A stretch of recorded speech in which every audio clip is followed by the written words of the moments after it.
Le yen japonais est tombé à environ 162,4 yens pour un dollar américain lors des échanges asiatiques ce mardi matin, son plus bas niveau depuis 1986.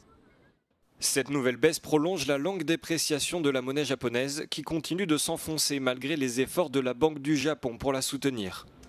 Cette chute alimente également les spéculations sur une intervention directe du gouvernement sur le marché des échanges. La ministre japonaise des Finances Satsuki Katayama a déclaré que le gouvernement était prêt à prendre des mesures appropriées et décisives face au mouvement excessif du marché des devises. Elle a ajouté avoir déjà pris contact avec Washington afin de s'assurer que cette option reste envisageable.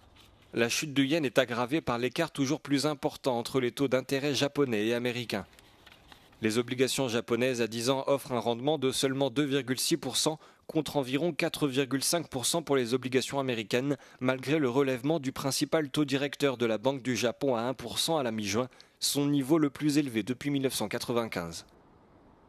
La dépendance du Japon aux importations d'énergie, devenue plus coûteuse depuis le début de la guerre menée par les États-Unis contre l'Iran, a également fortement contribué à l'affaiblissement du yen. Le gouvernement japonais a déjà consacré un montant record de 63 milliards d'euros à des interventions sur le marché des échanges et ce nouveau recul de la monnaie risque d'accentuer la pression sur les autorités.